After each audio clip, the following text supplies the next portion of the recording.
शुभ सकाळ पिलाने भल अछ तो धन्यवाद। आमे आम साहित्य बहिर गोटे विषय पढ़ीचे मन अच्छे तो कह देखिए से विषयटर नाम कौन? हाँ, बनवाणी। से विषयटर लेखक किए? ठीक कह उत्कलमणि गोपबंधु दास। ठीक अच्छे आमे से विषयटी को पढ़िले बनवाणी विषयटी को आमे संपूर्ण रूपे पढ़िले। विशेषकर कह देखी बनवाणी विषयटी क्या पर्यवेसित होती? हाँ, वन प्रदेश आमर आर्य ऋषि मान से वन प्रदेश में आर्य ऋषि मान चरण तले शिष्य मैंने किपरि विद्या लाभ करते से विषय आम पढ़ीचे आहरी पढ़ीचे जीवन शेष दशा राजा महाराजा मैंने यही वन प्रदेश को किपरि आपणे से विषय पढ़िले। तीनोटी काव्य पुस्तक जहाँ भारतीय काव्य भंडार को साहित्य भंडार को रुधिमंत कर पढ़िले। रामायण रामचंद्र कथा पढ़िले, पंचुपांडव कथा पढ़िले, ये सब कथा आम पढ़ीचे। आउ कौन करें ना विषय भितर किसी प्रश्न उत्तर कहीचे किसी लेखिचे ना नहीं लेखिले?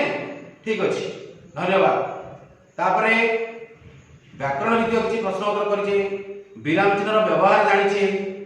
ठीक अच्छे, ताहले आज आमे आमर जो से अभ्यास प्रश्न उत्तर अच्छी भितर गोटे प्रश्न अच्छी सरल भाषा बुझाई दियो। ताकू तुम देखीच सरल भाषा बुझाई दियो तुम जानिच एवं पूर्व श्रेणी पढ़ीच कर परीक्षा पड़े सरल लेख बा सरल भाषा बुझाई दियो तुमको ये कष्ट लगे ना पिला माने? हाँ, टे कष्ट लगे निश्चित, किंतु से जिनस कष्ट नु बहुत सुंदर बहुत सहज से सरलार्थ विषय सरल भाषा बुझाई दियो ता विषय आज आम से प्रश्न गुड़ी आलोचना करवा। पिला माने तले आम सरलार्थ लिखा किपरि तार एक निर्दिष्ट नियम अच्छी किसी सोपान अच्छी। यही सोपान माध्यम आम सरलार्थटी को लिखा।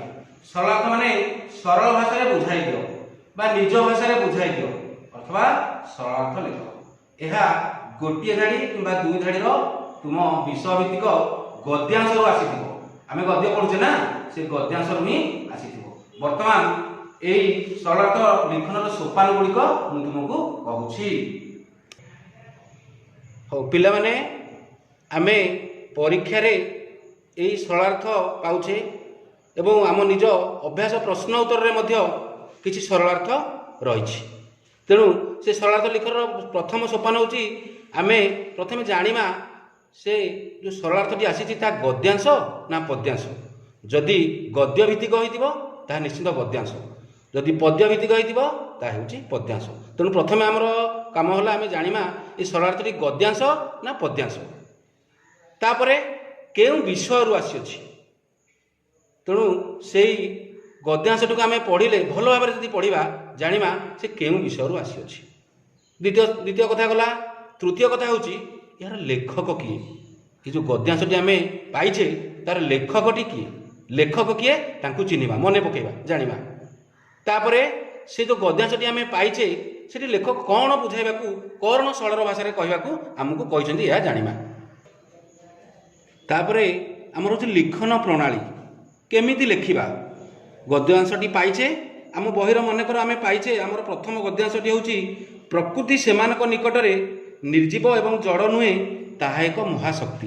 यही गद्यांशटी आमे पाइछे सरल भाषा बुझेबा। ताकू लेखिबा किपरि? प्रथमे गद्यांशटी को संपूर्ण न लिखि निज खातार क्षुद्र करी लेखिबा। जेपरि प्रकृति सेमानक डट डट डट डट बिंदु बिंदु मारिबा। प्रकृति सेमानक डट डट डट डट बिंदु बिंदु मारिबा एक महाशक्ति। एहीपरि भाव में गद्यांशटी को आमे छोट करी लेखिबा, संपूर्ण न लिखि आमे छोट करी लेखिबा। तापर आसीबा गद्यांशटी को परिचित करने जो विषय और कवि नाम रहिबो आमे परिचित करबा। गद्यांशटी को लिखला बेले आमे ताको परिचित करबा जो विषय एवं कविंकर नाम रहिबो। जेपरि उक्त गद्यांशटी आम पठित षष्ठ श्रेणी साहित्य बहिर ଗୋପବନ୍ଧୁ ଦାସଙ୍କ ଲିଖିତ ବନବାଣୀ ବିଷୟରୁ ଆସିଅଛି। ଏଠି ପରିଚିତ କଲେ ଆମେ ଗଦ୍ୟାଂଶଟିକୁ। କ'ଣ ପରିଚିତ କଲେ ନା ଆମର ବିଷୟ ହେଉଛି ସାହିତ୍ୟ ବହିର ଗୋପବନ୍ଧୁ ଦାସଙ୍କ ଲିଖିତ, କବି ଲେଖକ ହେଉଛନ୍ତି ଗୋପବନ୍ଧୁ ଦାସ ଏବଂ ବିଷୟ ହେଉଛି ବନବାଣୀ। ଏଇଆ ଆମେ ଏଠି ପରିଚିତ କଲେ। ତାପରେ ପରେ ଆସିବ ଆମର ଏ ଗଦ୍ୟାଂଶଟିରେ ଆମେ କ'ଣ ବୁଝାଇବା। ଏଠାରେ ଆମେ କ'ଣ ବୁଝାଇବା ପାଇଁ ଏଠି ଆମକୁ ଲେଖକ କହିଛନ୍ତି ସେ କଥାକୁ ଆମେ ଟିକେ ଦେଖିବା। ଲେଖିବା କ'ଣ, ଲେଖକ ଗଦ୍ୟାଂଶରେ କ'ଣ ସରଳ ଭାଷାରେ ବୁଝାଇବାକୁ କହିଛନ୍ତି। ଲେଖିବା ଏହିପରି, ଏଠାରେ ଲେଖକ କହିଛନ୍ତି ଯେ ଭାରତୀୟ ଭାବୁକମାନଙ୍କ ଦୃଷ୍ଟିରେ ପ୍ରକୃତି କିପରି ମହାଶକ୍ତି ରୂପେ ପରିଚିତ ସେ ସମ୍ପର୍କରେ ବର୍ଣ୍ଣନା କରିବାକୁ କହିଛନ୍ତି। ଲେଖକ କ'ଣ କହିଛନ୍ତି ସେ ବିଷୟରେ ଲେଖିଲେ। ତାପରେ ଆସିବ ବର୍ଣ୍ଣନା, ଯେଉଁଟା ଆମ ପାଇଁ ବହୁତ ଗୁରୁତ୍ୱପୂର୍ଣ୍ଣ। ଏଇଟା ନିହାତି ଦରକାର। ଏଇଟା ସୁନ୍ଦର ଭାବରେ ନ ଲେଖିଲେ, କିଛି ନ ଲେଖିଲେ ଆମେ ସରଳାର୍ଥର କିଛି ମୂଲ୍ୟ ଆମର ରହିବ ନାହିଁ। ସେ ହେଉଛି ବର୍ଣ୍ଣନା। ବର୍ଣ୍ଣନାରେ କ'ଣ କରିବା ନା ପ୍ରସଙ୍ଗଟି, ଯେଉଁ ବିଷୟଟି ଆମେ ପଢ଼ିଛେ, ଯେଉଁ ପ୍ରସଙ୍ଗଟି ଯେମିତି ଆମେ ବନବାଣୀ ପଢ଼ିଲେ ତାର ପୂର୍ବ ଓ ପର ସମ୍ପର୍କିତ କିଛି ଘଟଣାବଳୀର ବର୍ଣ୍ଣନା କରିବା। ଯେଉଁ ଗଦ୍ୟାଂଶଟି ପାଇଛେ ତା ପୂର୍ବରୁ କିଛି, ତା ପରରୁ କିଛି ଆମେ ବର୍ଣ୍ଣନା କରିବା। ତାକୁ କହନ୍ତି ଆମେ ପୂର୍ବାପର ସମ୍ପର୍କିତ ଘଟଣାର ବର୍ଣ୍ଣନା। ପୂର୍ବ ସମ୍ପର୍କିତ ଘଟଣା, ପର ସମ୍ପର୍କିତ ଘଟଣାକୁ ଆମେ ବର୍ଣ୍ଣନା କରିବା ଏବଂ ଗଦ୍ୟାଂଶଟିକୁ ଭଲ ଭାବରେ ବର୍ଣ୍ଣନା କରିବା। ଯାହା ପଚାରିଛି ସେଇଟା ହିଁ ବର୍ଣ୍ଣନା କରିବା। ଏ ହେଉଛି ଗଦ୍ୟାଂଶର ବର୍ଣ୍ଣନା। ବର୍ତ୍ତମାନ ଆମେ ସରଳାର୍ଥଟିର ବର୍ଣ୍ଣନା କଲେ। ବର୍ଣ୍ଣନା ପରେ ପରେ ଶେଷରେ ଲେଖକଙ୍କୁ ଟିକେ ଆମେ ତାଙ୍କ ଉକ୍ତିଟି ଯଥାର୍ଥ ହୋଇଛି ବୋଲି ଲେଖିବା। ସେ ଯେଉଁ ଉକ୍ତିଟି ଆମକୁ ଦେଇଛନ୍ତି ଗଦ୍ୟାଂଶ ସରଳାର୍ଥଟି ଲେଖିବା ପାଇଁ, ତାହା ଯଥାର୍ଥ ହୋଇଛି ବୋଲି ଲେଖିବା। ତାହେଲେ এইଗୁଡ଼ିକ ହେଉଛି ଆମର ସରଳାର୍ଥ ଲିଖନର ସୋପାନ। ତାପରେ ବର୍ତ୍ତମାନ ଆମେ ସରଳାର୍ଥଟିଏ ଲେଖିବା। ବର୍ତ୍ତମାନ ପିଲାମାନେ ଆମେ ସରଳାର୍ଥଟିକୁ ଲେଖିବା। ଆମ ବନବାଣୀ ବିଷୟର ଦେଖିବା ଆମେ 3 ନମ୍ବର ପ୍ରଶ୍ନ। ପ୍ରଥମେ ଲେଖିଛି ସରଳ ଭାଷାରେ ବୁଝାଇ ଲେଖ ବା ସରଳାର୍ଥ ଲେଖ। ତାକୁ ହିଁ ଆମେ ଲେଖିବା। ପ୍ରଶ୍ନଟି ହେଉଛି ପ୍ରକୃତି ସେମାନଙ୍କ ନିକଟରେ ନିର୍ଜୀବ ଏବଂ ଜଡ଼ ନୁହେଁ, ତାହା ଏକ ମହାଶକ୍ତି। ତୁମେ ମଧ୍ୟ ବହିରେ ଦେଖିବ ଏ ପ୍ରଶ୍ନଟି ଅଛି।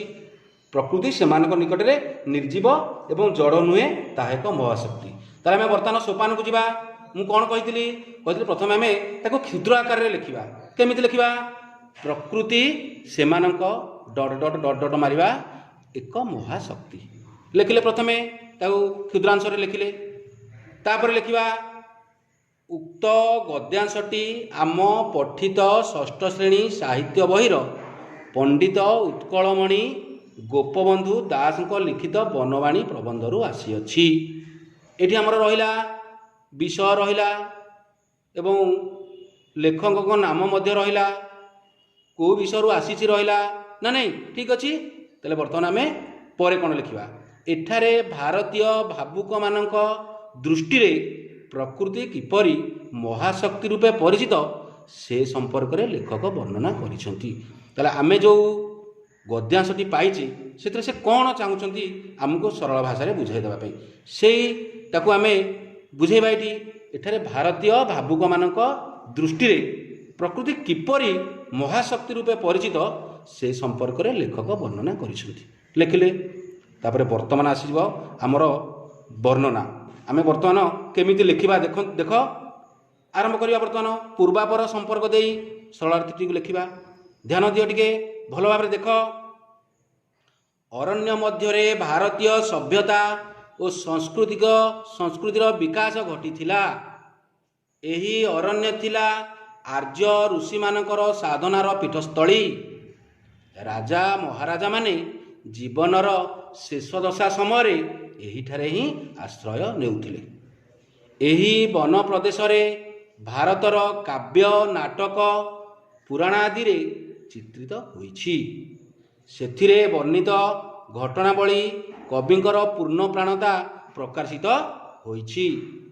ଏହି ଅରଣ୍ୟର ପ୍ରକୃତି ଭାରତୀୟ ଭାବୁକମାନଙ୍କର ପ୍ରେରଣାର ମୂଳ କାରଣ ଭାବରେ ଗୃହୀତ। ପ୍ରକୃତି ସେମାନଙ୍କ ଦୃଷ୍ଟିରେ ନିର୍ଜୀବ ଏବଂ ଜଡ଼ ନୁହେଁ, ବରଂ ଏହା ଏକ ମହାଶକ୍ତି। ପ୍ରକୃତି ସହିତ ସେମାନଙ୍କର ଘନିଷ୍ଠ ମିଳନ ଦ୍ୱାରା विश्व प्राणरे निज प्राण एवं निज प्राणरे विश्व प्राण को अनुभव करि पारुथिले। एपरी अभूला अनुभूति प्रदान करुथिबा प्रकृति केबे हेले निर्जीव बा जड़ होई न पारे। एहा ही महाशक्ति। एहा सर्वदा मनुष्य मानक पई प्रेरणार उत्स। वर्तमान आम पूर्वापर दे संपर्कित सरलार्थटी को भल भाव लिखिले। तापरे लिखा मु कही शेष में लिखा एठारे लेखक उक्तिटी यथार्थ होइछि।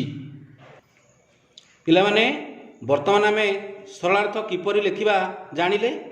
गोटे सरलार्थ मध्य तुम मानक मु देखैली किपरि लेखा हुए तुम मध्य बुझिल मन दे शुणिल तो धन्यवाद। वर्तमान मु तुमको दुईटी सरलार्थ देबी। तुम वर्तमान लिखिब एवं व्हाट्सएप माध्यम रे तुम शिक्षक को तुम्हें देखाइब।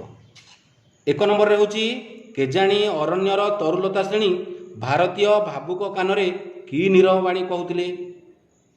2 नंबर भारतर सभ्यता और चिंतार गति केतक परिमाण रे बाहिक प्रभाव रे परिवर्तित होइछि। एई दुटी तुमे लेखि आनिम। पिला माने वर्तमान तुम पई घर पई किछि पाठ दिया जाउछि ताकू ध्यान देई करिब एवं करी ता व्हाट्सएप माध्यम तुम शिक्षक पाखक पठाइब। हौ पिला माने हमर ए विषयटी शेष होला। बनवाणी विषयटी को आमे पढ़िले बहुत कथा जानिले बहुत प्रश्न उत्तर कले आज मध्य सरल अर्थ कले।